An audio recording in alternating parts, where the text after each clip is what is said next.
저는 사실 예전 같았으면 당연히 두채야. 그렇죠. 당연히 늦죠. 당연히 두채야.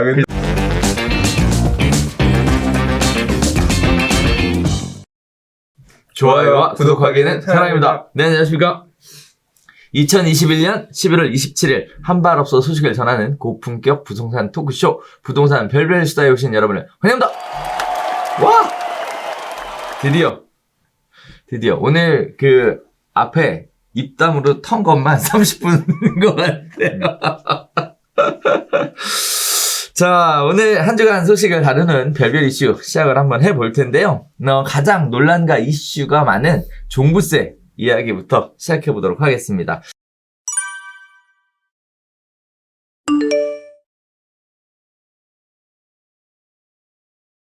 자, 첫 번째 소식입니다. 작년보다 왜 4배나 올랐지? 곳곳에서 고지서가 엉터리다 라는 얘기들이 나오고 있습니다. 공제금액 등 계산 오류도 많아서요. 납세 전에 확인해보고 납부해야 된다는 얘기가 나오고 있는데요. 다들 아시는 것처럼 집값 상승, 다주택자 과세 이런 분 때문에 전체 종부세액이 작년에 2배 정도 상승한 것으로 나오고 있습니다. 종부세가 잘못 부과된 오류가 이 부과 과정에서 잇따라 발견되고 있는데요. 납세자 사이에서는 정부는 실수하면 해명하면 그만이고 고분고금 세금 내는 국민만 억울하다는 반응이 쏟아져 나오고 있습니다.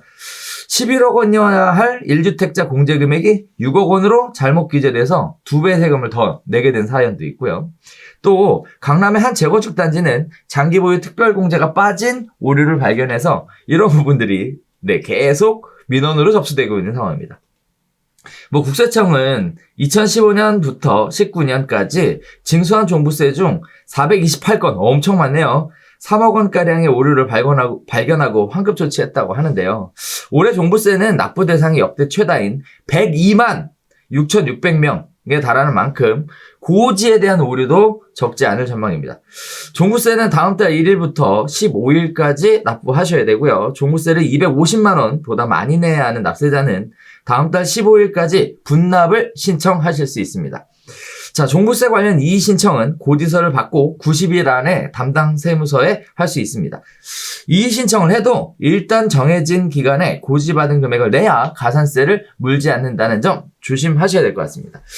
자, 이를 두고 정부 반응하고 시장 반응이 좀 다른데요. 정부는 종부세 폭탄을 얼마든지 피할 수 있었다 이런 식의 이야기하고 있고요. 시장에서는 지금 종부세가 부유세가 아니라 보편세가 된 거 아니냐. 정부 실책이 집값을 올려놨는데 양도세율도 이미 올라서 처분하기 어려웠다. 자, 그리고 또 강남권 재건축 조합에서 종부세 부담으로 1+1 분양을 포기하는 사례가 엄청나게 많이 발생하고 있습니다. 거의 절반가량이 포기 의사를 밝혀주고 있는 상황이에요. 자, 거기에 따라서 설계 변경에 대한 얘기가 뜨겁게 나오고 있습니다. 이렇게 1+1이 줄어들게 되면 공급 축소로도 영향을 미치지 않느냐라고 얘기하는데요. 내년에 종부세 더 오를 예정이다. 거기에 따라서 지금 서울 중심으로 있었던 징여가 수도권 중심으로 급격히 확산되고 있는 이런 모습들을 보여주고 있습니다. 종부세 관련된 이야기인데, 종부세 받으셨죠? 고지서. 네. 어떠셨어요? 그러니까 저는 되게 예상보다 잘 방어할 수 있을 줄 알았는데 예상보다 많이 나와서 놀랬죠.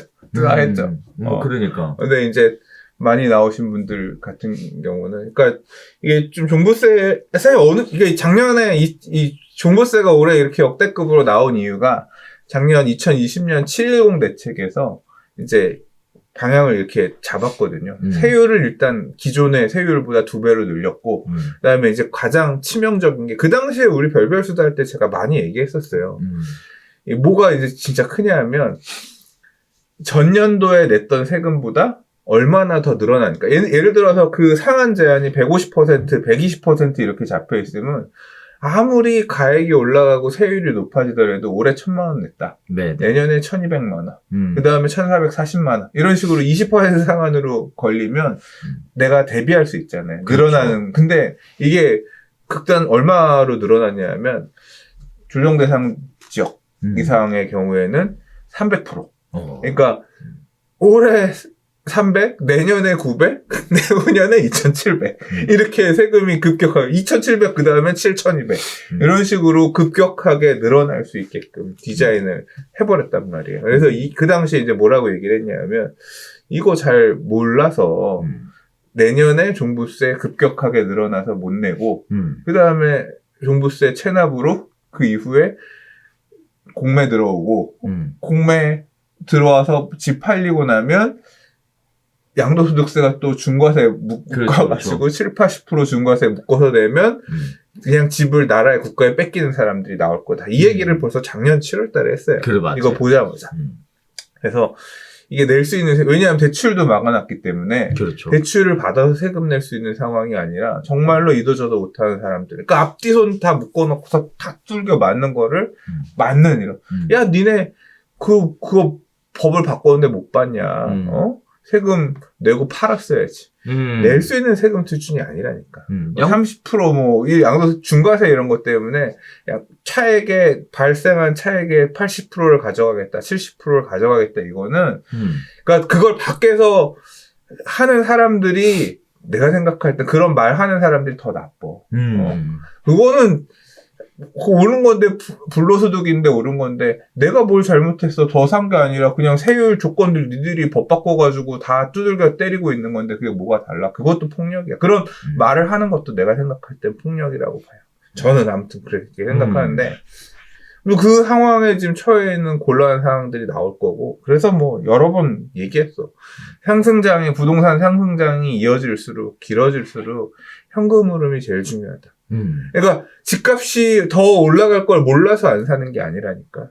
대출은 잠기고 세금은 강화되고 그걸 지불할 만한 현금 내수 중에 없으면 그냥 두들겨 맞아 죽는 거야. 그래서 상승장의 끝으로 갈수록 이제 그거를 사회는 당연하게끔 얘기해. 저도 당연하다고 생각하지 않았지만 그게 당연하다고 생각하는 사회 구성원이 많으면 법률이 통과되는 거고 두들겨 맞아야 되는 거고 결국 내가 살아남기 위해서는 그 현금 흐름을 마련해서 들고 있어야 돼. 돈을 갖고 있어야 돼.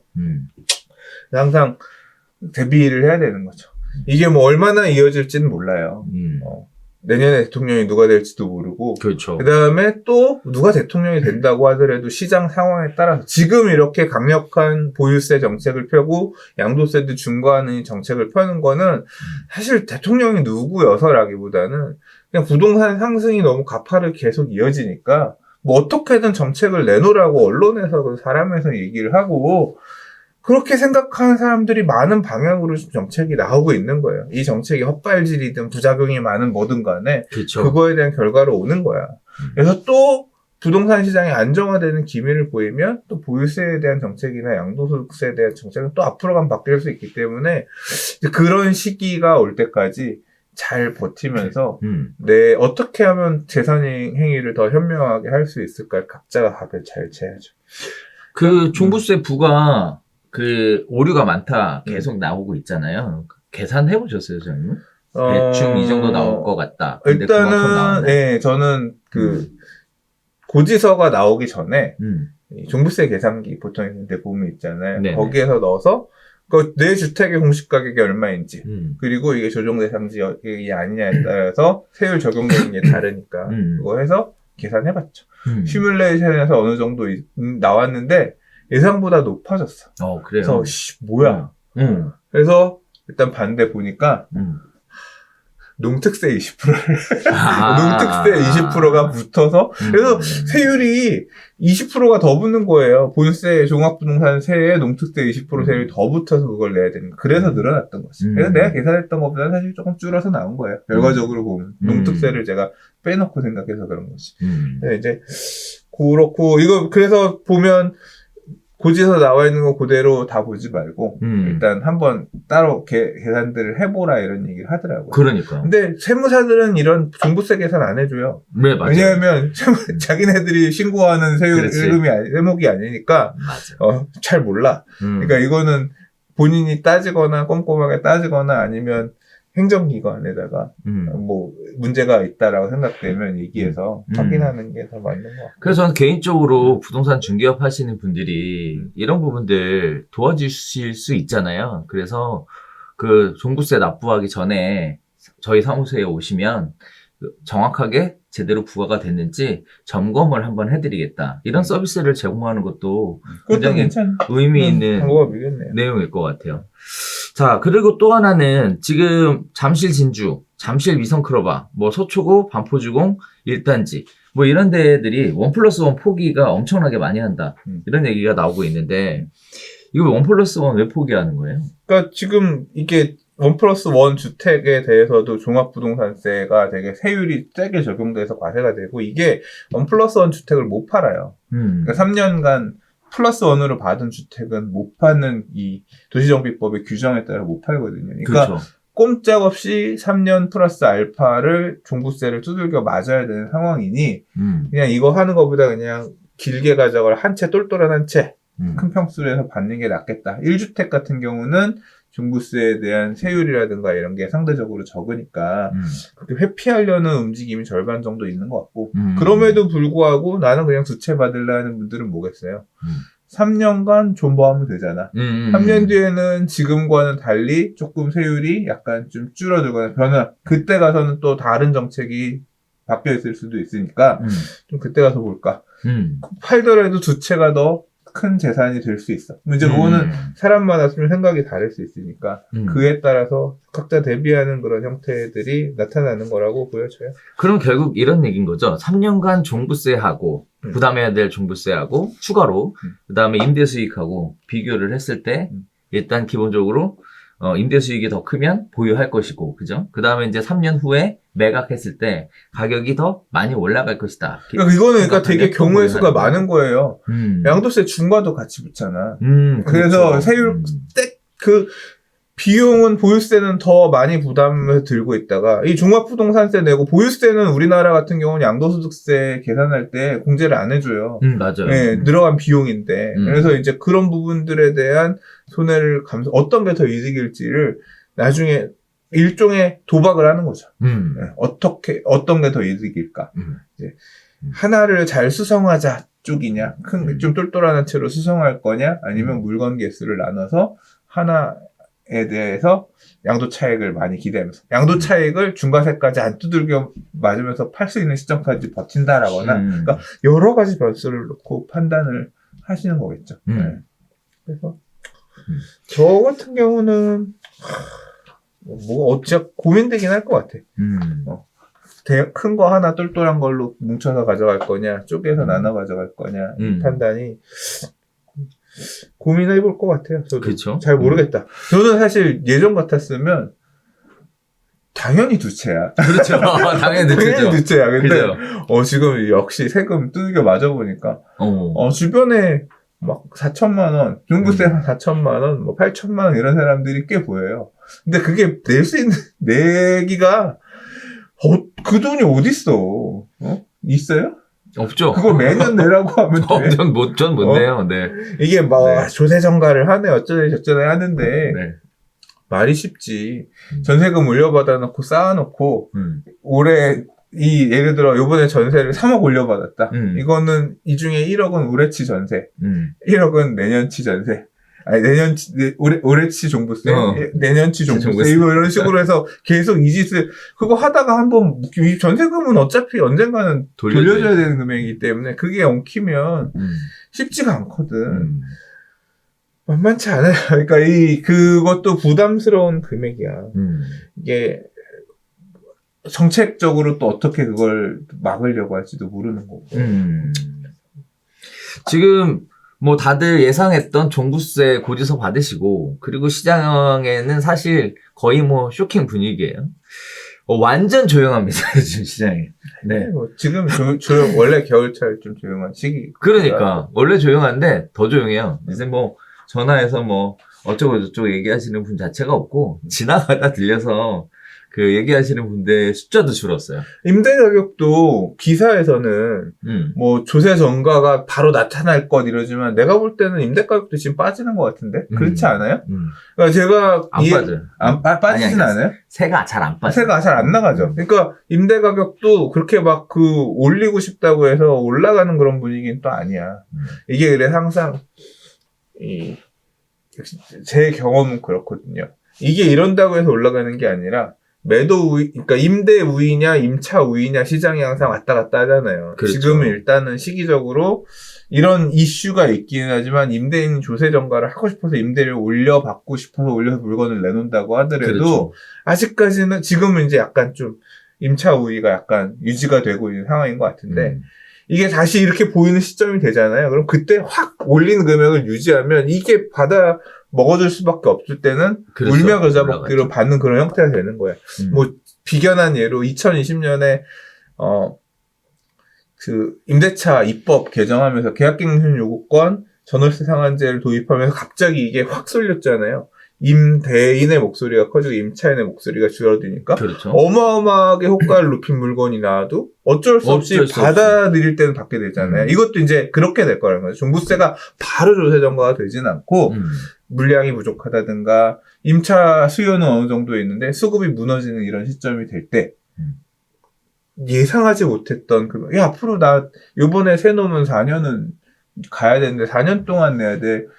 종부세 정도는 녹여서 종부세는 말 그대로 빚이지만 월세도 아니지만 그 이상은 해서 나는 내야겠다. 그런 이해관계가 많은 사람들 많고 그런 물건들만 놓였을 때 임차인이 선택해야 되면 결국은 그런 것 중에 선택해서 갈 수밖에 없는 상황이 될 거라는 거죠. 그래서 중장기적으로는 녹아서 붙지 않을까 싶어요. 네. 자, 요즘 그래서 시장 자체가, 매매 시장도 그렇고요. 전월세 시장도 그렇고 굉장히 조용한 편에 속합니다.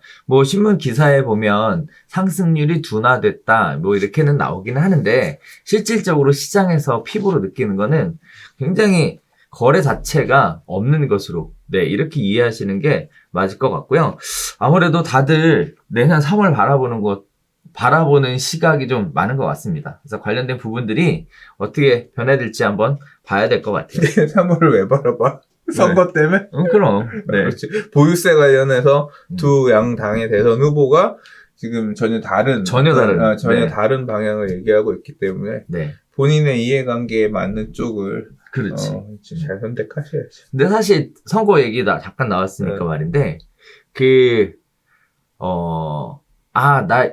종부세 이런 거 없애겠다. 이렇게 얘기를 공약을 해서 당선이 되더라도 제 경험상은 당선되면 바로 없애진 않으시더라고요.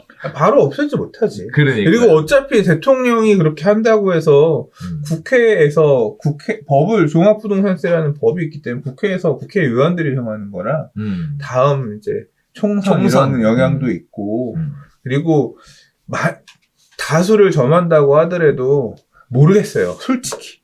그러니까 이번 국회는 자기 마음대로 다 했잖아. 다 했지. 근데 이전에 국회는 여당이라고 하더라도 그렇죠. 그렇게 자기 마음대로 다 하진 못했거든. 그렇죠. 그러니까 종부세를 없앨 거야라고 하더라도 없애는 게 그렇게 만약에 없애는 방향이 쉽게 될 수 있냐. 그것도 또 이제 별개의 문제고. 그리고 지금 이 종합부동산세 관련해서 조금 얘기를 더 하자면 제가 생각할 땐 그래요. 이게 말이 되고 말이 안 되고는 각자 생각이 다르지만 개인적으로는 너무 부당한 세금이다라고 생각하지만 그러니까 지금 요번에 기재부 이영만 차관 이분이 하신 얘기도 보면 국민의 2%만 낸 세금인데 왜 98%가 그거에 대해서 뭐라고 하냐. 그런 표현도 말이 안 되는 표현이고 그러면 길 가다가 유치원 애가 유치원 버스 타면 넌 좋겠다 종부세 안 냈어 씨발 그 얘기잖아. 걔네 부모님이 내면 영향이 똑같이 끼치는 거잖아. 그러니까 그런 갈라치기 하는 표현이라고 하잖아요. 그런 말도 좀 이해가 안 되고 결과적으로 보면 이 종합부동산세라고 하는 거는 일종의 그러니까 여러 가지 좀 납득이 안 가는 부분들이 많이 눌러 있단 말이에요. 실제로 보면 전 국민을 대상으로 하면 2%, 그러니까 5천만 국민 중에 100만 명이 내니까 2%란 얘기야. 근데 납세자, 그러니까 주택을 소유하고 있는 납세자, 그러니까 주택에 대한 부동산에 대한 세금을 내는 사람 기준으로 따지면 한 6.5% 정도 되고요. 그다음에 가구수 기준. 내는 사람의 가구수 기준으로 한 8% 정도 돼요. 근데 이걸 갖다가 종부세를 내는 사람들이 주로 어디 사냐면 거의 수도권. 그러니까 수도권의 주택들이 비싸다 보니까 내는 거거든요. 그렇죠. 그래서 수도권을 기준으로 놓고 보면 수도권에 집 갖고 있는 사람들의 몇십 %는 이런 식으로 이제 이 종합부동산세를 내야 되는 세금인 거예요. 그렇지. 그럼 이렇게 걷어지는 세금이 원래는 보유세는 원래 다 전 세계적으로 지방세란 말이에요. 국세가 아니에요. 보유세, 그러니까 강남구의 보유세, 부산의 해운대구의 보유세는 구가 걷어서 그렇죠. 구에다 쓰는 돈이에요. 그렇죠. 그러니까 그 지역 발전을 위해서 지역이 유지되게끔 하기 위해서 쓰는 그 동네의 세금인데 이게 그렇게 되면 무슨 문제가 있느냐. 이게 종부세를 도입할 때 국세로 도입한 이유는 국세를 도입한 이유도 그거예요. 실제 얘기야. 이걸 갖다가 보유세니까 지방세니까 강남구가 종부세 1% 세율 하니까 우리는 1%까지 없어도 되니까 0.5% 감면해줄게. 이렇게 나왔어요. 왜냐면 구청장이 그렇죠. 우리 나 구청장이니까 나 다음에 또 뽑아주세요 하려고 그렇게 나오니까 이런 하고서 국세로 바꾼 거야. 니들한테 권한 안 줄 거야 해서 아예 국세로 디자인을 해서 넣은 거예요. 국가가 걷어서 나눠주겠다고. 야 강남구 니는 돈 많잖아. 저기는 돈 없네. 그러니까 이게 재정 자체가 지방 균형 발전. 그러니까 이게 이름이 뭐냐면 부자들한테 뺏어서 국토 균형 발전에 쓰는, 그러니까 종합부동산세라는 표현이 제가 볼 땐 적절하지 않아. 균형 발전세. 뭐 이런, 뭐 그런 제목으로 쓰이는 어떤 용도의 이상한 세금이고, 그리고 이걸 계산해보면 또, 이걸 보면 또 그런 거야. 큰 논리는 뭐냐면 균형 발전을 위해서 이 동네에서 돈을 빼서 여기 주겠다는 건데, 그럼 막 기업을 기준으로 생각해보면 삼성전자 니들은 대기업이 돈 많이 벌잖아. 그러면 니들은 다른 기업보다 세금을, 니네는 법인세, 정해진 그 법인세 세율 말고, 니네는 시가총액이 많은, 그러니까, 시가총액이 많은 기업들을 기준으로 해서, 시가총액이 우리나라는 너무 많은 회사는 세율을 달리해서, 일정 세금이야. 그냥 초과하는 부분은 더 세금으로 걷어서, 이거는 그러니까, 되게 힘든, 적자가 많은, 이런 기업에다가 지원금으로 줘야 된다. 이제 거의 그런 개념인 거지. 균형 발전이 합당한가. 그렇게 따지면 기업도 그런 식으로, 막 여러 가지, 이게 합리적인가, 막 그런 잡다한 생각을 저도 막 계속 하게 되는 거야. 왜? 아파서. 내보니까 아파서. 그런 거지. 맞아. 그래서, 물론 이제 이거는 제 나름대로 개인의 생각이고, 결국, 사회적 공론화가 돼서 어느 정도까지가 합리적인 선이다 아니다. 이거 그렇게 소수의 사람들, 수도권의 일부의 사람들이 과도하게 세금을 내는 게 맞다 안 맞다 이런 것들을 포함해서 이제 또 정책이 가야 되지만 뭐 저는 분납 안 하려고요. 그래요? 네, 분납은 미리 지금 신청해야 된다고 했잖아요. 그래서 분납 안 하고 내려고 준비는 다 해놨어요. 이제 바로 12월 15일 전에 낼 건데. 아무튼 그와는 별개로 이렇게 좀 생각이 많아지는 이렇게 일부 결국 이게 보세요. 이게 그렇잖아. 집값이 올랐으니까 내야 된다.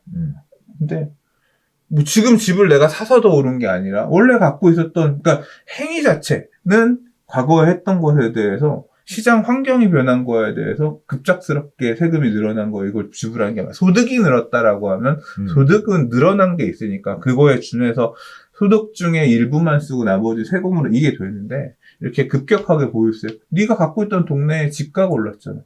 내 소득하고는 상관없는데 내가 어떻게 집을 내냐. 그런 자체가 조금 부당하고 좀 한번 저는 정비가 돼야 된다고 이거는 좀 합리적으로 조정이 돼야 된다고 생각하는데 뭐 그거는 이제 국민들이 결정할 문제죠. 그렇죠. 네, 국민들이 어떻게 선거를 통해서 대통령도 정하고 그다음에 국회의원도 정하고 그래서 이제 입법을 통해서 가야 되는 게 지금 이 우리나라 민주주의 시스템에서의 구조인 거니까 또 뭐 시대의 흐름에 맞춰서 세금도 내야 되고 시대의 흐름에 맞춰서 바뀌면 또 감사합니다 하고 받아들여야 되는 거고. 근데 너무 힘들 것 같아요. 뭐가 힘드냐면 뒤에서 지금 얘기가 있지만 내년은 일단 늘어난 보유세, 그다음에 이제 금리 인상.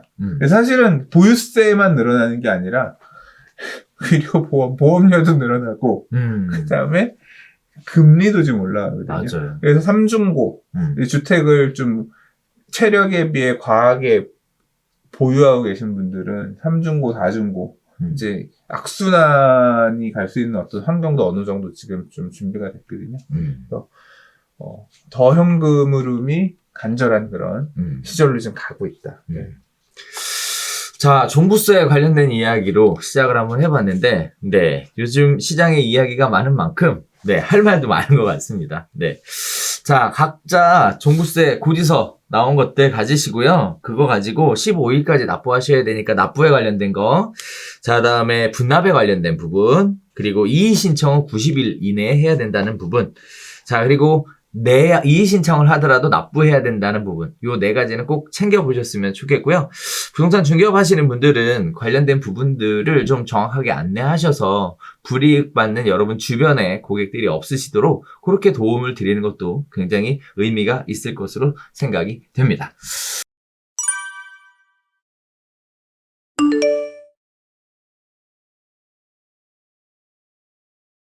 자, 두 번째 이야기 가보겠습니다. 도시 정비 사업이 속도를 내고 있다 해서 재개발, 재건축 관련된 부분들이 지금 굉장히 활성화돼 가고 있는 모습을 보여주고 있는데, 반면에 현금 청산에 관련된 얘기들이 계속 이슈화 되고 있습니다. 자, 정부는요, 국토부에서 지난 10월 서울 증산 4구역, 연신내역, 쌍문역 동측, 방학역 4곳을 이사대책에 따른 도심 공공주택 복합사업 예정지로 지정했습니다. 자, 도심 복합사업은요, 올해 6월 29일 이후에 사업지에서 주택 등 지분을 취득했다면 조합원이 되지 못하고 현금 청산 대상입니다. 자, 서울시죠. 서울시는 신속통합기획, 즉 신통기획이라고 불리우는 그 기획 추진 단계에서 재개발 후보지 25곳을 곧 발표할 예정입니다. 서울시 신통기획 또한 9월 23일이 권리 산정일이라고 합니다. 이날 이후에도 구축 빌라는 소유권 이전 대상에 따른 조합원 자격 승계가 되지만 등기가 완료되지 못한 신축 빌라는 현금 청산의 대상에 오르게 됩니다. 자, 현금 청산 대상자들이 아파트 추가 부담금 여력이 없는 사람들을 공공이라는 이름으로 밀어버리는 것은 잘못된 거 아니냐라는 얘기와 함께 반대를 위한 전국 연대를 결성해서 체계적으로 대응하고 있는 상황입니다. 3080 공공주도 반대 연합회 공반연이라는 걸 만들어서 지금 정부 정책에 강력하게 이의를 제기하고 있는 상황인데요. 자, 우리 일단 현금 청산에 대한 기준, 그다음에 재건축이나 재개발의 조합원 자격 기준, 사업 시행 인가를 받았냐, 관리 처분 인가를 받았냐, 자주택자냐, 이거 지금 굉장히 엄청나게 복잡하거든요. 누구 하나 딱 보고 된다, 안 된다를 얘기할 수 있을 만큼 간단한 얘기가 아닙니다. 어떻게 보셨어요, 시장님? 그러니까 이거는 지금 이제 두 개의 얘기가 있는데, 그러니까 3080 플러스. 3080 플러스. 네. 네, 제가 약간 광고를 하자면, 네. 이제 부동산 TV에서 네. 조만간 올해가 가기 전에 네. 부동산 퀴즈를 내고 네, 풀어보는 방송을 한번 하려고 하는데, 네. 3080 플러스, 그 다음에 이제 서울시의 신속통합 재개발 관련해서 문제를 준비를 했어요. 그러면서 이제 또 최근 기사들도 좀 찾아보고 자료들도 정리를 좀 해봤어요. 하면서 봤는데, 그러니까 이게 두 개는 다른 사업이죠. 그렇죠. 네, 3080 플러스는 되게 많은 걸 얘기했던 거고, 이제 서울시가 추진하고 있는 신속통합 재개발, 민간 재개발은 원래 서울시가 추진하고 있었던 재개발 사업의 영역인 거고, 그리고 3080 플러스에서 얘기한 여러 사업 중에 있지만 그 사업 중에 가장 메인이 되는 몸통은 도심 공공주택 복합 사업이라고 하는 건데, 이건 없던 걸 갑자기 만들어서 앞으로 3년간 한시적으로. 그렇죠. 왜 하느냐? 도심지 내에 민간이 주도하는 게 아니라 LH, SH 등의 공공사업 시행자가 땅을 수용해가지고 공공주택 짓는 사업을 하겠다. 이게 좀 마치 재개발처럼 포장이 돼가지고 지금 가고 있는 거고, 공공이 강력한 수용권을 발휘해가지고 땅을 뺏어서 하는 사업이다 보니까 이 과거의 재개발과는 다른 규정 때문에 이제 기존의 주택을 뺏기는 이제 이런 사람들이 나오는 사업에 대한 부분에 대한 반대가 얘기가 있는 거거든요. 네네. 그래서 일단 뭐 전단에서 한 얘기 부분은 신속통합 관련, 그러니까 서울시가 기존에 하고 있었던 재개발과 관련된 부분은 10월 29일까지 해서 서울의 각 구청 24개 구가 재개발구역 후보지를 올렸어요. 총 102곳이 접수를 했고요. 그 중에서 올해가 가기 전에 연내에 한 24개, 25개 곳 정도를 지정한다고 그랬어요. 네. 용산구는 11개나 신청했어. 그래요? 그만 강남구도 2곳 있어요. 그래서 이제 여러 개 신청한 구도 있고 아예 없는 구도 있어요. 도봉구였나 어디는 한 곳인가 그래. 한 곳은 어떻게 했어? 거기는 거의 당선 거의 확정이지.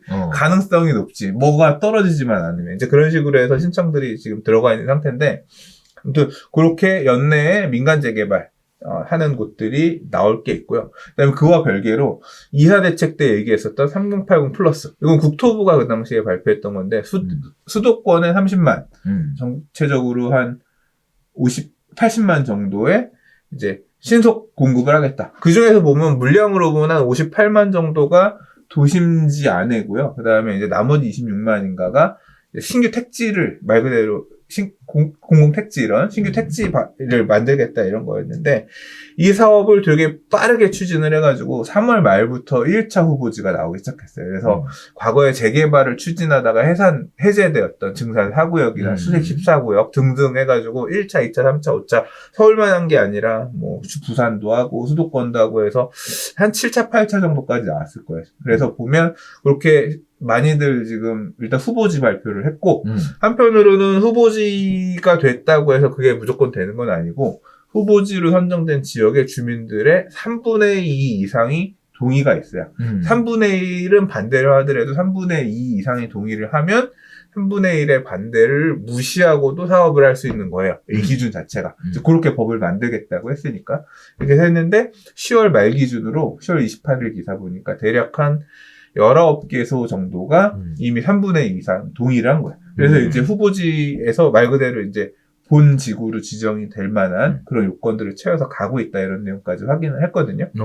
그래서 빠르게 가고는 있어요. 근데 이제 문제는 뭐냐면 지금 앞서서 얘기해 주셨던 것처럼 이게 투기 방지책도 강하게 얘기를 했거든요. 공급이 필요해서 우리가 공급을 할 건데 여기는 일반 재개발하고 달라. 사고팔고가 안 돼. 오늘 우리가 발표할 2월 4일 이후에 산 사람들은 무조건 청산이야. 2월 4일 이후에 여기에다 기존 주택을 헐고 뭔가 빌라 같은 걸 이렇게 다시 지어서 여러 사람의 소유가 늘어난 것도 다 청산이야. 뭐 이런 식으로 그 당시에 2월 달에 발표를 했단 말이에요. 그러니까 집을 짓긴 할 거지만 이거 추진한 거를 바라보면서 투기할 생각하지 마라. 이런 식으로 생각하고 제도를 만든 건데, 이게 이제 그렇게 말은 했지만 그렇게 법을 만들기는 쉽지가 않았거든요. 그렇죠. 그래서 이게 그렇게 법을 만든 시기가 6월 말인가 그럴 거예요. 그래서 6월 말 이후부터 산 사람들은 청산, 뭐 이런 식으로 기준들이 디테일하게 봐야겠지만 이제 있어요. 그러다 보니까 결론은 뭐냐면 그런 내용을 잘 인지하지 못하고 해당 구역 안에 이후에 주택을 매수한 사람들이 청산당하게 생겼다거나, 그렇죠. 그 안에 주택을 여러 개 갖고 있었던 구역 안에 여러 다주택일 수 있잖아요. 그렇죠. 이런 사람들이 발생하는 어떤 손해라든가, 나는 사업에 동의하지 않아. 근데 왜 국가가 나서서 갑자기 우리 민간이 주도하는 방식이 아니라 국가가 주민들 3분의 2가 동의했다고 해서 우리의 재산권을 왜 이렇게 빼앗느냐. 이런 반대하는 목소리들이 있잖아요. 이제 이런 사람들이 뭉쳐서 3080 공공주택 반대연합이라는 단체를 결성하고 싸우겠다라고 했는데, 자, 그러면 이게 어떻게 될 거냐? 제가 생각할 때는 이건 대법원까지 가야 돼요. 이거는 법은 갑자기 만든 거고, 국토부가 주도해서 만들어서 개인의 사유 재산을 제한하려고 하는 규제들을 만들었고, 찬성하는 사람도 있고 반대하는 사람들도 있잖아요. 지금은 표면에 드러나지 않았지만 토지가 수용되고 뺏기는 상황부터 이제 격렬한 항의라든가 이제 용산 참사 이런 게 다시 벌어질 수도 저는 있다고 생각해요. 예. 항상 이렇게 재산을 뺏기는 건데. 그렇죠. 재산권에 심각한 침해가 생기는 건데. 그리고 그걸 한 곳만 하는 게 아니라 여러 곳에서 동시다발적으로 하는 거기 때문에,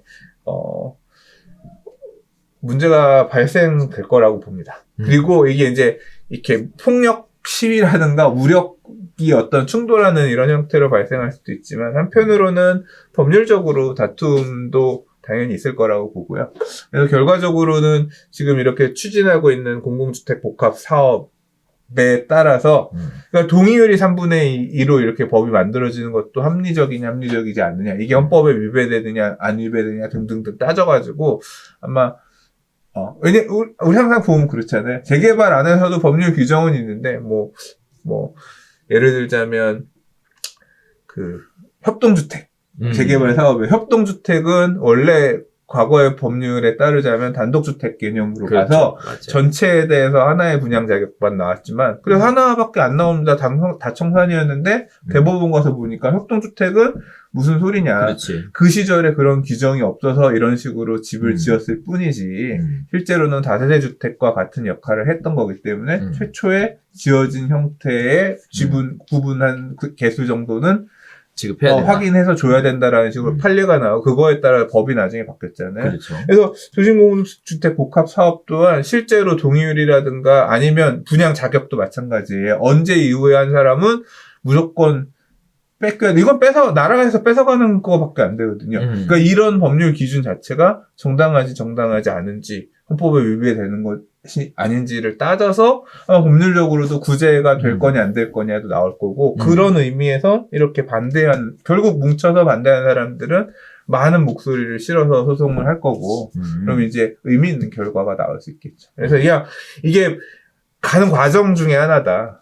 과정 중에 하나고, 저는 당사자는 아니니까 이제 이 벌어지는 갈등을 토대로 해서 또 공부할 거리들이 생기는 거죠.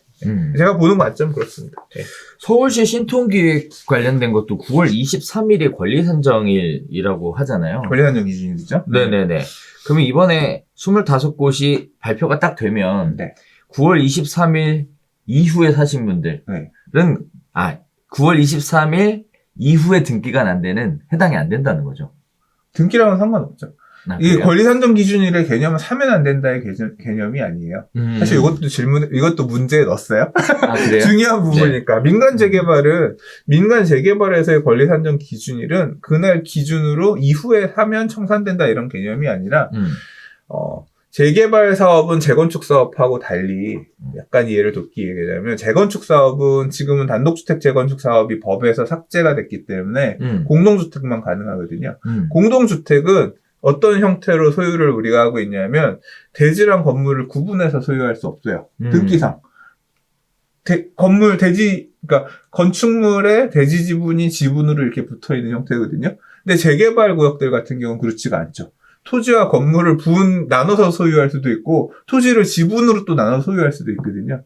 그래서 그거를 사후에 막 하게 되면 조합원의 숫자를 많이 늘릴 수 있는 그런, 문제가 있어요. 재개발 사업 같은 경우는. 그러니까 집을 살 때 토지랑 건물을 분할해서 야, 토지는 네가 사고 건물은 내가 사자. 야, 토지는 이거 크니까 큰 단독주택이니까 토지는 3명이 나눠서 사자. 뭐 이렇게 해서 물건을 분양 자격 4개를 만들 수도 있고 그렇단 말이에요. 그러니까 이렇게 하면 안 되겠다라고 해서 재개발 같은 경우는 이렇게 사후에 한 것들 처음에 지어질 때 한 게 아니라 추후에 그런 식으로 소유권을 나누거나 아니면 건축물을 헐고 다시 다세대 주택으로 짓는다든가 또는 지어진 단독주택을 다세대 주택으로 전환한다든가 여러 가지 형태로 지분을 쪼개서 분양 대상자의 숫자를 늘리는 형태의 장난을 치면 그렇죠. 그 장난친 사람들 전체에 대해서 하나의 분양 자격만 주겠다라고 하는 그런 기준들이 되게 많아요. 그거에 치고받고였는데 그 날짜 기준, 그 언제를 기준으로 해서 그런 행위를 해도 되고 안 되냐를 정하는 게 권리산정 기준이라는 그렇죠. 개념이에요. 그래서 지금 이제 요번에 하는 곳들은, 요번에 선정되는 곳들은 2021년 9월 23일이 권리산정 기준일이 돼요. 그 이전에 그런 행위를 해놨다. 단독주택을 지어서 다대주택으로 쪼개놨다. 그 행위가 등기가 예를 들어서 9월 22일 날 났어. 그런데 여기가 9월 23일 날 여기가 이 민간 재개발 신속통합 재개발 구역으로 선정이 됐잖아요. 9월 23일 기준으로 그 이전에 한 거기 때문에 여기는 개별 분양 대상 되는 거고 오케이. 등기가 9월 24일에 났어. 그럼 이거는 안 되는 거야. 현금 청산. 이거는 권리 산정 기준 이후에 쪼개기 행위한 걸로 봐서 안 되는 거죠. 이게 건축 허가 기준도 아니거든요, 이런 경우는. 그러니까 그렇죠. 이런 행위를 기준하는 날짜가 되는 거예요. 그래서 그렇습니다. 뭐 재개발은 최근에 부동산 서식 카페에도 누가 이제 전환다 세대를 이렇게 샀는데 네네. 전환 다세대는 2003년 12월 30일 기준으로 본다던데 라고 하면서 막 질문 올렸더라고. 네네. 근데 그 질문만으로는 판단할 수 없는 질문을 하셔서 명쾌하게 답변을 드릴 수 있긴 하지만 뭘 알려주시면 제가 답변을 드릴게요. 답변을 쓰려다 말았어. 그러면 쓰는 즉시 저는요 다른 사람들도 물어보고 하기 때문에 네. 그러니까 되게 재개발 구역에서 물건을 살 때는 검토해야 될 부분들이 많은데 맞아요. 이미 가격금 넣었다는 거야. 그러니까 그런 거 판단 안 하고 넣어서 사고도 많이 발생하죠. 재개발은 공부가 좀 필요합니다. 네. 그래서 제가 지금 사실 이 기사를 뽑으면서 좀 안타까운 부분이 요즘 시장 분위기가 아파트 가격이 너무 올라서 살 수가 없으니까 2030이 빌라 시장으로 많이 전환되고 있다는 얘기가 계속 나오거든요. 근데 과연 2030이 그러면 빌라를 살 거야 뭐 이렇게 생각하고 들어갔는데 이런 지역으로 들어갔는데다가 또 가격이 싼 걸 먼저 볼 거 아니에요. 그러다 보면 이렇게 권리 산정 기준일에 벗어나는 그런 식의 물건을 살 수도 있고 또는 6월 29일 이후에 또 취득하게 되는 이런 케이스도 걸릴 수도 있고 근데 이런 것들을 확인하고 사나? 그거는 이제 각자가 알아서 해야지. 근데 제가 생각할 때는 다른 방향이에요. 왜? 나도 그렇게 성장했으니까. 제가 재개발을 공부한 이유가 뭔데? 돈이 없었으니까 한 거야. 받은 게 없으니까 상대적으로 적은 돈으로 나도 서울 안에서 새 집을 갖고 싶었고, 그래서 재개발 공부를 한 거예요. 재개발 공부를 모르면서 당하니까. 그렇죠. 재개발 공부를 한 거고, 재개발 투자를 통해서 수익도 났고, 그렇죠. 서울 안에 있는 새 아파트가 될 수 있는 것들을 가질 수 있게 됐고 한 거지. 그래서 20대, 30대 30대가 공부해서 모은 돈으로 빌라 시장에 재개발 투자해서 새 아파트를 받는다. 그거는 박수 칠 일이지. 문제가 아니지. 다만 잘못 찍어서 물리면 이제 그거는 골 때리는 거지. 그러니까. 그래서 어렵습니다. 어려워. 아무튼 근데 바라는 건 그런 게 있죠. 뭐요? 지속적으로 그렇게 이제 좀 어느 정도는 재개발이 필요하다 생각되는 지역들은 그러니까 과거처럼 재개발은 문제가 많은 사업이니까 내 시장 임기에선 절대 안 할 거야. 이런 식으로 완전히 멈췄다가 또 지금은 대재개발의 시대니까 다 재개발로 다 그냥 돌릴 거야 해서 갑자기 다 해줬다. 이런 식으로 가지 말고 좀 지속적으로 일정 물량 부동산 시장이 뜨겁지 않던 식어 있는 시절이라고 하더라도 시장에 니즈가 있고 주민들의 추진 의지가 있으면 그리고 법에서 생각하고 있는 서울시가 판단할 때 어느 정도 해줘야 되는 필요성이 있는 지역이라고 하면 꾸준히 그러니까 시장이 누가 되는 거랑 상관없이 재개발 사업이 유지되면서 좀 어느 정도는 공급이 되는 그런 정책 기조가 좀 갔으면 좋겠어요. 네. 저도 개인적으로 이 부분은 좀 하고 싶은 얘기가 있는데 사실 그거 굉장히 복잡하잖아요. 근데 이거 누구 말 믿고 해야 돼요? 공부를 한다고 해서 명확하게 알 수 있는 것도 아니라서 이거 사실 이렇게 공공주도 반대연합회 이런 거 만들어서 막 지금 청와대 민원 올리고 뭐 지금 말 그대로 수장님 얘기하셨던 대로 지금 끔찍한 용산 사태까지 얘기를 바라보는 상황이라면 이런 걸 충분히 예견할 수 있는 상황이라면 이런 부분들을 확인할 수 있는 정부의 문의 창구 이런 거 정도는 좀 만들어줘야 되지 않나 싶어요. 네. 근데 뭐 없는 건 아닙니다. 저도 누구랑 어디서 공부했냐 뭐 어디서 공부해 국토부에 물어보고 서울시에 물어보고 구청에 물어보고 그거는 이제 공부 원리를 물어보는 거고 그런 거 말고 나 이거 계약하려고 하는데 집원 딱 넣으면 이거 된다 안 된다 뭐 이런 거 세상 너무 날로 먹으려고 그러네. 그런 거 어딨어. 왜? 다 알아요. 다 말도 알아요. 안 되는 얘기야 그거는. 그래요? 나라가 음. 투자자를 보호해줄 필요는 없는 거예요. 투자는 네가 하고 싶은 거지. 아, 투자의 관점에서. 그러니까 도대체 나라는 사업을 하는 게 중요한 거지. 나라는 도시 정비에 포인트가 있는 거지. 그걸 통해서 너 돈 벌라고 해주는 게 아니야. 정비 사업을 하는 이유는 투자자가 돈을 벌고 싶은 놈이 공부를 해서 그건 답을 구해야 되는 거지. 그렇죠. 나라는 여기가 낡았기 때문에 사회가, 이 동네가 도시 정비를 하기 위해서 재개발 사업을 하는 거지. 너 투자하라고 재개발 사업을 해주는 게 아니라고. 그게 원래 추구하고자 하는 목적 이념이에요. 그렇죠. 새 집으로 바뀌고 나면 가치가 올라가더라. 그러니까 나는 투자 목적으로 이 노후한 지역에 가서 빌라를 사야겠네는 투자자인 마인드에서 내가 이 집을 바라보는 관점이지. 그걸 왜 나라가 나서서 해줘? 반면에 실수요자들은 실수요자 진짜 투자 목적이 없이 진짜 실거주 하기 위해서 산 사람들도 있을 거 아니에요. 네. 그런 사람들은 이게 있잖아요. 초장이 얘기했잖아. 저는 문제가 있다고 생각이 돼요. 이렇게 강력하게. 그러니까 그게 내가 문제가 있다고 생각하는 건 중요치 않아. 법이 그걸 막는 걸로 만들어졌고 그리고 문제가 있다고 생각하는 사람 문제가 없다고 생각하고 만든 법률 이걸 누가 풀어줄 거냐? 소송으로 풀어야지. 행정소송을 할 거고 이 소송에 대한 결과가 어떻게, 그러니까 법원이 판단할 때 이 법은 문제가 있네라고 하면 구제가 될 거고 따져지는 거죠. 아, 그러면 또 계속 생기겠네. 반대연합, 무슨 한연합. 해야 되는 거 아니야? 내 재산권이 침해가 당하는데. 그러니까. 그런 거 앞에 잠자는 사자의 권리 주지 안 된다고 하잖아. 내 권리를 주장해야지. 안 되게 만들어줬으면 했던 얘기예요. 네. 투자자를 보호하는 측면은 아니었다는 거. 네. 항상 그래요. 네네. 그리고 중장기적으로 저는 재개발 사업이라는 것 자체가 없어질 거라고 생각하는 사람이에요. 재개발은 없어질 겁니다. 그러니까 지금은 아직 있지만 중장기적으로 재개발 다 이제 재건축이 되겠죠. 그러니까 재개발이 필요한 지역들이 어느 정도 다 소진이 되면 이제 그 다음부터는 재건축으로 가는 시장으로 바뀌게 그렇죠. 되죠.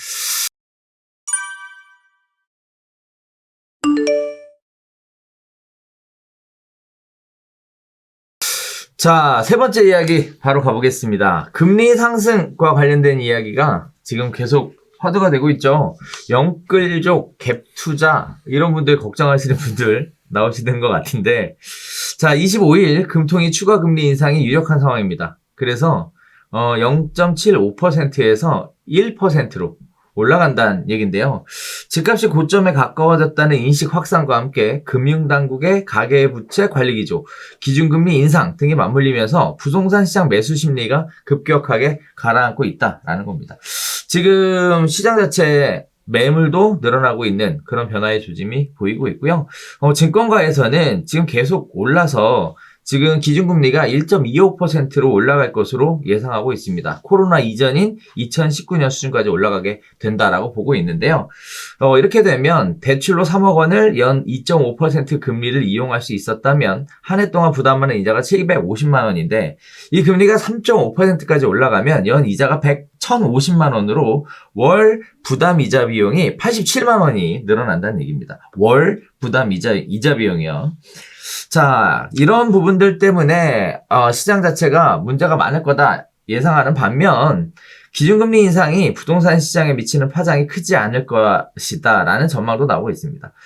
전반적인 저금리 기조가 유지되고 있고요. 과거 금리 상승 시기에 집값이 급격히 하락한 사례가 외환위기, 금융위기 이외에는 없었기 때문이라는 주장인데요.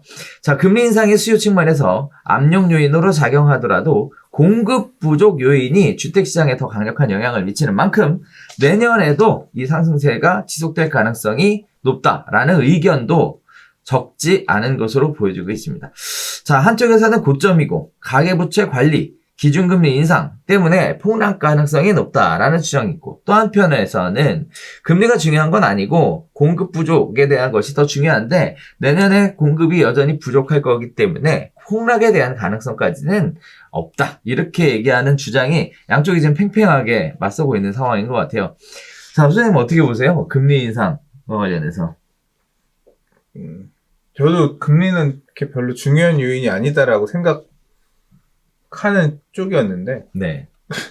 요새는 좀 바뀌었어요. 그래요? 왜? 영향이 있을 수도 있을 것 같아. 그래요? 그러니까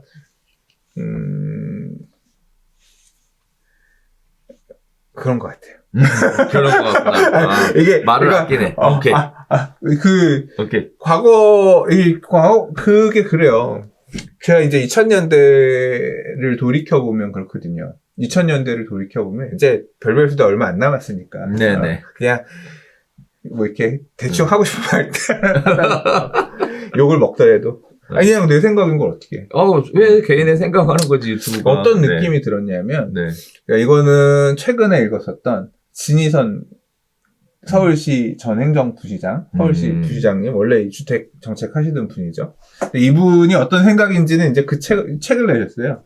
그만두고, 작년에 그만두고, 지금 연대 교수로 가셨는데, 책을 내셨어. 대한민국 부동산 트렌드 이래가지고 내셨는데, 뭐 동의 안 가는 부분도 책 안에 너무 많았지만, 지난 시장을 평가하는 내용 중에 어떤 부분이 있었냐면, 이제 뭐 그게 어느 정도 설득력이 있다고 생각되는 부분이었는데, 미국이, 그니까, 2001년인가에 9.11이 터졌잖아요. 그렇죠. 예. 그래서, 문제가 생기고 나니까, 경제가 내외로 휘청휘청 되고 하니까, 미국은 작정을 하고 저금리를 굉장히, 금리를 내려가면서 저금리 기조를 유지를 해갔단 말이에요. 그러니까 이제 어떤 문제가 생겼느냐. 미국도 집값이 저금리가 길어지니까 집값이 올라가는 상황들이 생기기 시작한 거예요. 제가 아직도 기억하는 게 2005년도에 용산 시티파크 당첨되는 분이 막 팔고 싶어서 오셨어요. 용산 시티파크는 당시에 난리가 났었던 아파트예요. 네네. 팔려고 왔는데 왜 파냐고 물어봤더니 팔고 미국에 집 사러 간대. 그랬어요. 미국도 그렇게 지금 미국 난리라고. 그래서 그 핫한 시티파크 팔고 나기는 미국 집 사야 된다고 그렇게 갔던 거예요. 그러니까 미국도 뜨거웠던 거지. 근데 이제 그러면 이게 어떻게? 그래서 이제 그러니까 뭐냐면 그러면 미국은 왜 분위기가 바뀌기 시작했냐?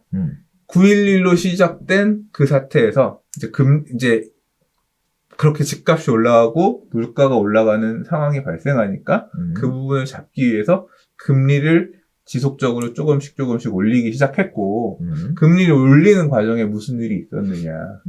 늘어난 이자 때문에 그것을 감당하기 힘들어하는 서프라임 모기지들. 그러니까 소득이 충분하지 않은 사람들이 갖고 있었던 이 대출을 감당하지 못하고 이게 터지기 시작한 거잖아요. 근데 이게 터지면 중간에 끊을 수 있는 게 아니라 그 모기지 본드들이 유동화되어 있어서 알고 보니까 이렇게 타고서 하나씩 터지고 보니까 메이저한 얘네들이 다 터진 거 아니야. 그래서 전체적으로 크게 문제가 되는 상황이 발생했던 거잖아요.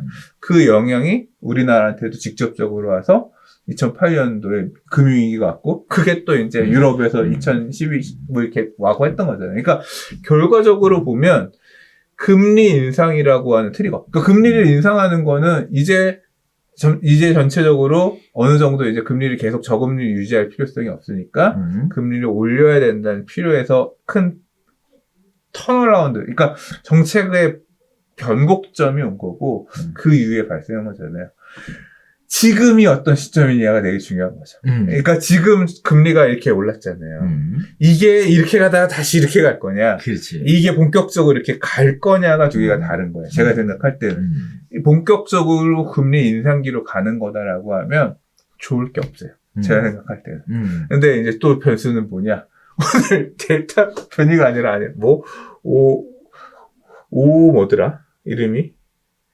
아무튼 지금 또 변이 바이러스. 남아공에서 이번에는 또 되게 또 심각한 변이가 또 하나 나왔다면서요. 그래서 이제 또 약간 좀 이제 위드 코로나 하면서 살아날 것처럼 하는 것 같다가 또 다시 침체를 국면을 생각하면서 또 돈을 풀어야 되고 또 금리를 낮춰야 되고 이런 상황이 오면 또 다른 변곡점, 언제 변곡점이 또 정책적으로 어떤 정책을 쓸 건지 테이퍼링이라고 하는 이것에서 미국에서 돈을 잠그고 금리를 올리고 하는 우리나라도 같이 맞물려서 가야 되는 거니까 그런 거죠. 그래서 지금 판단하기는 어렵지만 그러나 일단 2번 금리 우리나라 올렸잖아요. 이거는 되게 부담스러운 거고 이게 금리는 되게 우리가 옛날에 느끼던 거랑 약간 다르다니까요. 어떤 식으로 다르냐면 우리가 옛날에 느꼈던, 제가 옛날에 느꼈던 금리는 제가 대출을 주로 받던 시절에 기준금리는 얼마였냐면 6%였어요. 금리는 그냥 대출 이자는 6%가 기준이었고 좀 싼 데는 5.5%, 비싼 데는 6.5%, 6.3%, 요 정도의 스프레드를 가지고 움직였었단 말이에요. 그게 나중에 거의 한 7%, 7.5%막 이렇게까지, 8%까지도 갔었어요. 8%까지 갔죠. 그 되게 엄청 고통스러워요. 2% 올라가면. 근데 보세요. 6에서 8이 되는 거는 2% 오르는 거잖아요.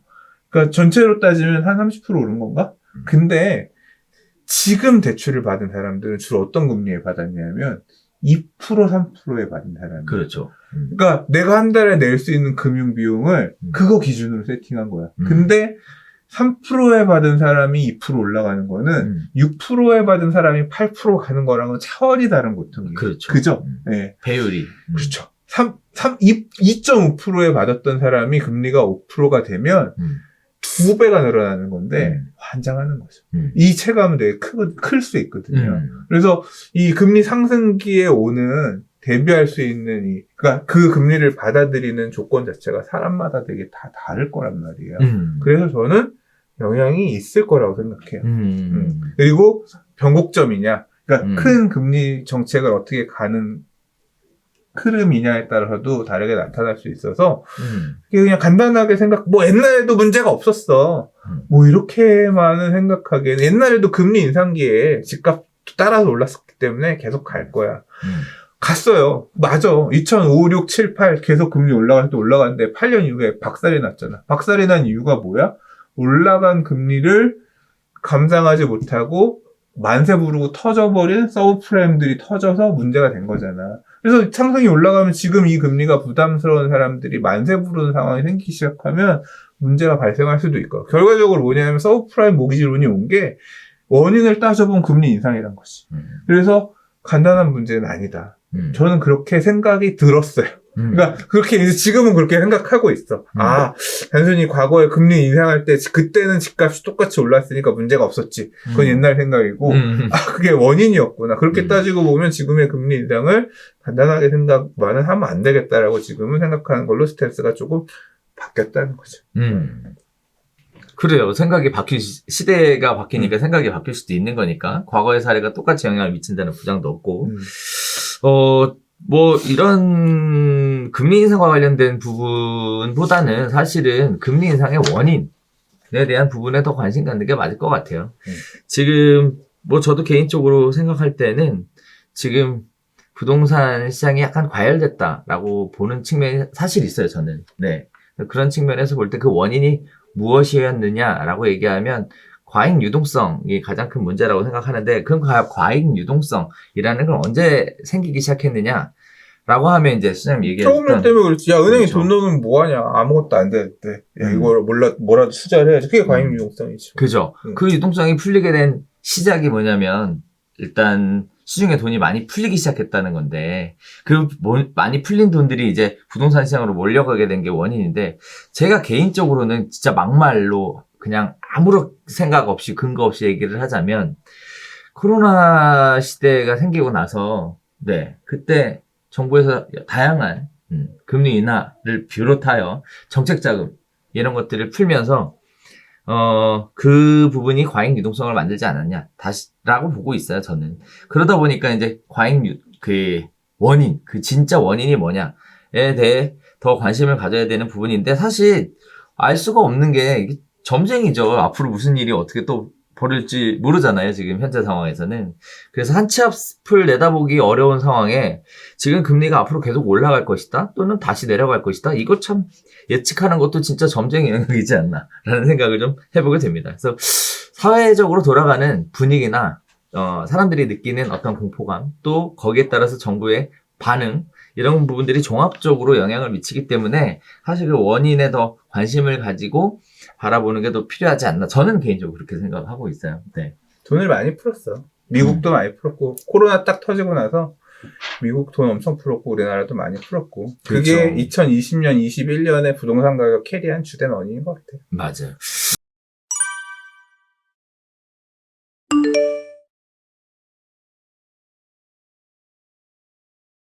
자, 그런 부분도 있는 것 같습니다. 자, 네 번째 이야기로 가겠습니다. 자, 내년도 집값 오른다라고 연구기관들이 상승 전망을 했다는 겁니다. 자, 선거 효과 따른 규제 완화 기대감, 내년 8월부터 계약갱신 청구권 여파, 임대차 시장 불안도 집값 상승의 뇌관이다 라고 얘기하고 있는데, 물론 정부는 집값 고점론을 고수하고 있는 상황입니다.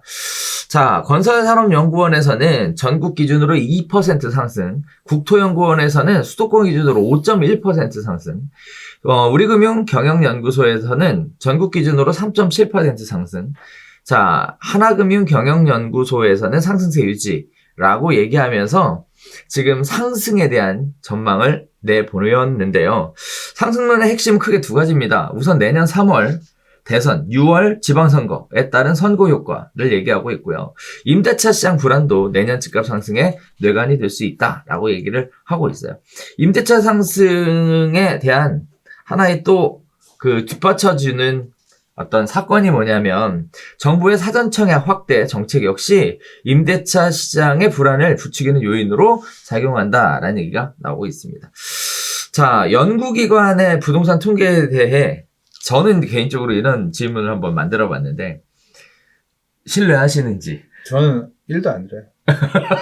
네, 이렇게 얘기할 줄 알았어. 항상 별로 눈여겨본 적도 없고, 얘기하더라도, 네. 그냥 항상 이것도 하는 주체마다 지들 하고 싶은 소리를 너무 차이 나게 하기 때문에, 너무 뭐라고 해야 되나, 이 정부의 상위기관이라고 해야 되나? 네. 여기 말도 많이 듣는 것 같고. 그러니까 너무 성격이 드러나.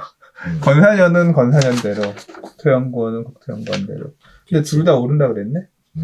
더 오른다 그랬어요. 네. 그럼 내년에 떨어질지도 모르겠다. 맞추지를 못하잖아. 그러니까. 항상 그런데, 저도 개인적으로 예전에, 부동산 신문 기사들 있잖아요. 이런 거를, 개인적으로 카페를 하나 만들어서, 영역별로 스크랩을 쭉 한 적이 있어요. 그리고 나서, 꽤 됐네. 지금부터 한 10년도 넘었으니까. 쭉 스크랩을 하면서, 이제 관련된 내용들을 정리해서, 그렇게 맞는 내용과 틀린 얘기, 예측한 것과 그 예측에 대한 결과, 이런 것들을 사실 책으로 내려고 원고를 쓴 적이 있어요. 물론 출판을 못했어. 시장이 꼬꾸라지면서, 네, 못했는데, 그거 한 적이 있거든요. 그거 하면서 제가 느꼈던 건 뭐냐면. 한 번도 못 맞추지. 이게, 보면 그래, 나도 작년, 재작년에 해봤던 것 같은데, 네. 연초에 발표했었던, 네. 전년도에 발표했었던 내년도, 연초에 발표했었던 올해의 상승률 예측 있잖아. 네네. 그래서 지나고 나서 비교해보면 안 맞아. 그러니까. 의미가 없어. 뭐, 상승한다 했다가 하락한 케이스도 많고요. 네. 한 귀를 듣고 한 귀를 올리는 거야. 그러니까. 보지도 않아. 뭘 이런 기대를 꼽아. 그러니까. 네. 자, 그래서 사실, 이 기사를 보면서, 전 이런 생각을 했어요. 이거, 왜 이렇게 사람들이 많이 보지? 했더니, 이제 부동산에 대해서 관심 있는 분들은, 이제 충분한 경험이 없는 분들은, 이런 식의 자료들을, 참고하시려고 많이 보시는 것들 같아요. 근데 어쨌든, 부동산에 조금 계셨던 분들은, 네, 전혀 신경 쓰시지 않는 기사다라는 거, 그것도 하나 말씀드리고 싶네요.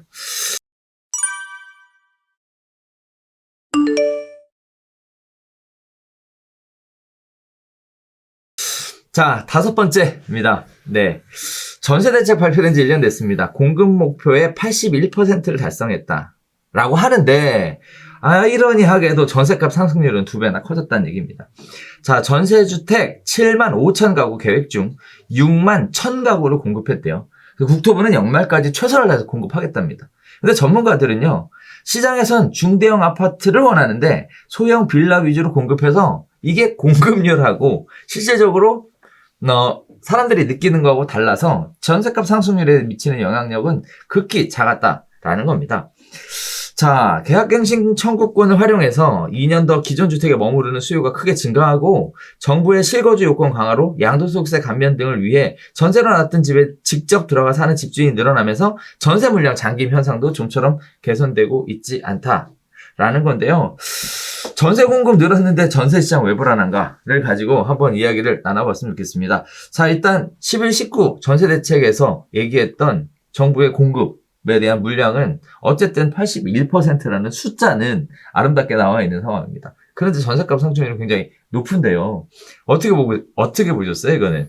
근데 뭐 얘기했잖아. 처음에 아까도. 요새 사람 없다며. 전세 가격 요새 안 올라가는 느낌이라니까요. 아, 그래요? 그러니까 이걸 언제를 기준으로 잡느냐가 중요하지. 그렇잖아요. 그래서 사실 전세자금 대출 안 빌려줄 것처럼 얘기하면서 시장에 성공적으로 영향을 미치지 않았나 싶어요. 요새 약간 맞아, 좀 맞아. 주춤한 것 같아요. 맞아. 그래서 이게 뭐 빌라를 갑자기 많이 지은 것도 영향을 동시에 끼쳤는지 어쨌는지 모르겠지만 일단 부동산 시장으로 들어간 유동성을 매매 시장이든 전세자금 대출 시장이든 꽉꽉 잠근 게 일단은 효과를 보이고 있는 것 같아요. 네. 아파트 잔금 대출 관련돼서 또 다시 풀었나요? 그거 관련돼서? 이제 대출 푼다 이런 얘기들은 많이 살살 보는 것 나오는 것 같은데. 같은데. 근데 이제 선택지가 많지 않아진다는 측면 때문에 뭐 안 해줄 수는 없으니까 받아서 들어가기들은 했겠죠. 또는 좀 뭐 늦어서 연체 맞아가지고 있다가 나중에 이제 좀 풀리니까 들어가거나 했을 수도 있을 거야. 당사자들은 그게 곤란했겠지만. 근데 아무튼 그렇잖아요. 돈이 많이 풀려 있고 은행도 많으면 유리한 조건 은행 골라서 보통 가잖아요. 그렇죠. 네. 저는 옛날에 농협 많이 썼었거든요. 요새는 이제 집을 안 산 지 오래돼서 근데 이제 옛날에는 이제 공격적으로 대출 영업하는 데들이 입주할 때 농협이 많았어서 많이 썼었는데 그리고 이제 막 신한은행이나 이런 데는 그렇게 국민은행 이런 데는 별로 금리나 이런 조건이 안 좋았어. 그래서 항상 최저가 뭐 이런 거 찾다 보니까 농협 대출을 그 당시에 많이 썼었는데 이제 좀 그렇게 고를 수 있는 데가 많으면 유리한 조건이 생기는데 은행들도 마찬가지지. 우리밖에 여기 못 들어가면 굳이 뭐 엄청 좋은 조건을 줄 필요 있나. 경쟁이 없으면 없을수록 그리고 이제 보통 은행들도 입주 시점에 가면 잔금 대출을 갈 때 이렇게 주잖아요. 본점 승인받아 오잖아요. 맞아. 아파트 입주할 때 3천억, 3천억까지는 아니고, 뭐 몇백억.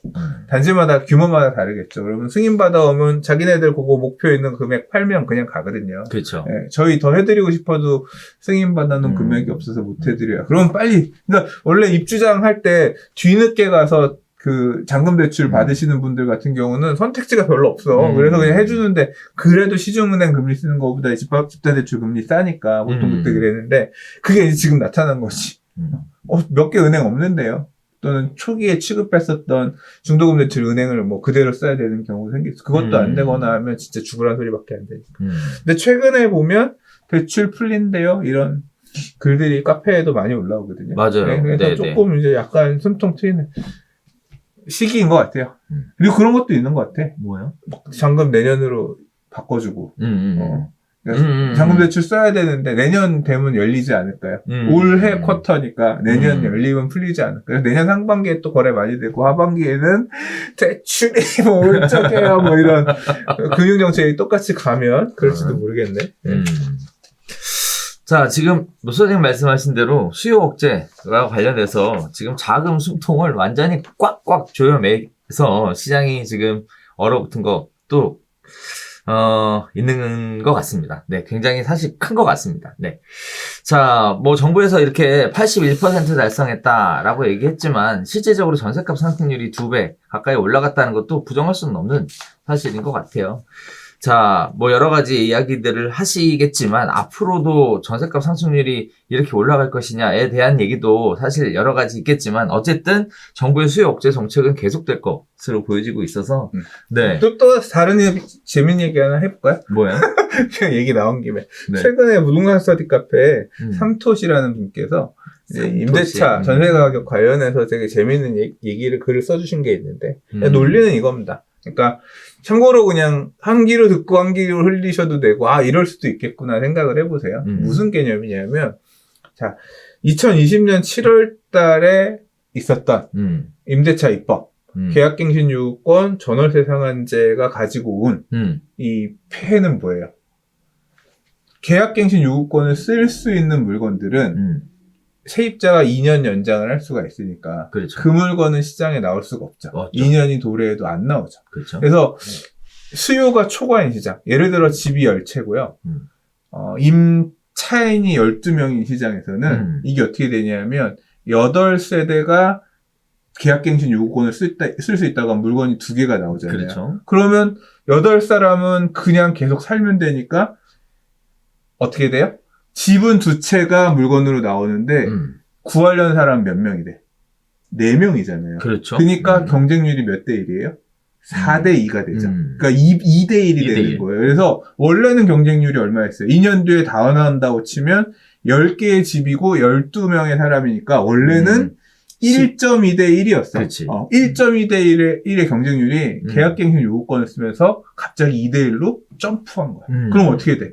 더 경쟁률이 치열하니까 전세값을 많이 줘야지 들어갈 수 있었던 거야. 그렇지. 그죠? 그게 사실은 지난 2020년 7월부터 2년이 지나는 내년 2022년 7월까지 발생할 하는 주된 포인트야. 근데 그러면 그 이후부터 뭘 생각해야 돼요? 뭐요? 요 8세대가 풀리잖아요. 그렇죠. 네, 8세대가 풀려요. 음. 그럼 어떻게 돼? 2개는 잠겨있고 8개는 풀리잖아. 물건이 8개고 사람은 어떻게 돼요? 4명 중에 2명은 들어갔으니까 8분의 10이 되잖아요. 8분의 10이 되네. 그럼 경쟁률이 1.25대 1 정도 돼요. 그러니까 다시 경쟁률은 다시 내려간다. 내려가는 거야. 그러니까 뭐냐면 전월세 상한제에 따른 일시적인 충격이 끝나가는 시점이 오는 거죠. 그 얘기는 뭐야? 지금 급등을 했잖아요. 그렇죠. 가격이 3억 가던 게 5억 이거 급등했잖아요. 엄청 올랐죠. 그러니까 지금의 2대1 경쟁률로 늘어났을 때의 경쟁률 충격 효과가 점차 완화되고 있는 중이라는 거예요. 계속 그런 형태를 가고 있는 것이. 수급으로 따지고. 그러니까 갑자기 아까 지금 10채 집이고 12명의 사람이었잖아요. 이게 14명, 16명 늘어나는 이런 상황이 아니라고 하면 집도 지금 짓고 있고 그렇죠. 수요가 급격하게 늘어나는 상황이 아니라면 신혼부부가 갑자기 늘어나거나 막 이런 어떤 그렇죠. 그런 게 아니라고 가정을 하면 이런 기준을 놓고 볼 때 지난 2년간 급등했던 전세 가격은 이런 제도에 따른 충격 때문에 수요가 갑자기 부풀려지면서 예상보다 올라갔다. 그러니까 그렇죠. 거품이 껴있는 가격일 수도 있다는 거예요. 그러니까 가정에 대한 얘기인 거예요. 그래서 그렇죠. 이런 이 전월세 상한제 충격의 2년 차를 어느 정도 감안을 해야 된다. 그러니까 지금 전세 가격 안정화가 수요 억제도 있지만 이런 부분도 일정 부분 녹을 수 있을 수 있다. 감안을 하시면 됩니다. 재밌죠? 오, 재밌네요. 오. 재밌네요.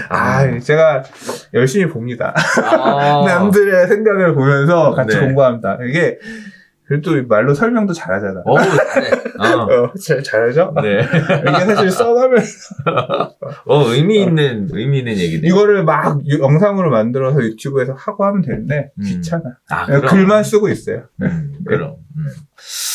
의미 있네요. 네. 자, 전세 시장에 미치는 수요 억제뿐만 아니라 공급 증가에 관련된 부분도 같이 언급을 해주셨는데, 아무튼 그렇다고 합니다. 네. 자, 오늘 5가지 이야기 가지고 쭉 이야기를 편안하게 한번 나눠봤는데, 네. 오늘 어떠셨어요, 소장님? 이제 네. 한 2번만 더 하면 된다. 아쉬워요. 아니, 아쉬워요. 얘기하면 또 계속 하라고 할 거니까. 시원섭섭하다 그래야지, 항상. 시원섭섭해요. 자, 오늘도, 별별수다 함께 해주셔서 감사드리고요. 네, 저희가 준비한 소식은 여기서 인사드리도록 하겠습니다. 이제, 12월도 다 갔어요. 네, 12월이죠. 진짜 한 달 남았네. 마지막. 와, 2021년 도대체 어떻게 갔는지 기억도 안 납니다, 지금. 그러니까 코로나로 시작해서, 저는 상반기에는 아무튼 이사 대책 때문에 공로민불 공로민불 있잖아요. 공공이 하면 로맨스고 민간이 하면 불륜이냐 막 그런 얘기도 막 했었고 지금 오늘도 얘기했었지만 야 어떻게 이거 사면 청산 이거는 앞으로 빌라 어디든 샀다가 청산되는 사람 내가 모르고 나중에 지정되면 무조건 청산 이런 법률이 어딨냐 말도 안 된다. 이거는 이제 측 불가능성 이런 거 말도 안 돼. 그런 얘기를 좀 하다 보니까 또 종부세 시즌까지 이렇게 오고 또 이제 종부세 분노하는 목소리들 막 등등 야 그거 집 벌었으면 내야 되는 거 아니냐 뭐 해서 이제 이렇게 하면서 1년이 막상 지나서 보면 또 이슈들도 많이 있었어. 그럼요. 그러네요. 이슈 많이 있었죠. 네. 정책 발표도 올 상반기가 엄청나게 많았었고 사실. 나름대로 의미 있는 한 해였던 것 같습니다. 3기 신도시 사전 청약도 있었고. 그러네. 그래서 뭐 여기저기 방송도 많이 하셨잖아요. 많이는 아니었고 네. 돈 주는 데만 했는데 돈은 많이 안 주더라고요. 아, 그래요? 12월 달에도 어디서 네. 돈 준다 그래서 오라 그래서 네. 간다고 했는데 네. 돈을 주면 가야 네. 되는데 사실 그 돈 받고 안 가고 싶은데 네. 너무 저 새끼 뻣뻣하죠. 네, 알겠습니다 하고서 이제 이게 제가 얘기할 수 없는 부분들은 안 가요. 그러니까 이것도 주거환경 개선 사업이라 관련이 있는 부분이니까 그냥 가서 입지 뭐 가는 거 얘기해달라고 해서 가는데 이 자본주의 사회에서 돈은 중요하죠. 네. 중요하죠. 그 돈을 네. 계속 벌기 위해서 노력해야죠. 그럼. 내년에도 열심히 해야죠. 그러니까. 자, 저희가 준비한 소식은 여기서 인사드리도록 하겠습니다. 네, 날씨가 추워졌으니까 건강 관리 잘 하시고 저희는 다음 주에 새로운 소식으로 다시 찾아뵙도록 할게요. 감사합니다.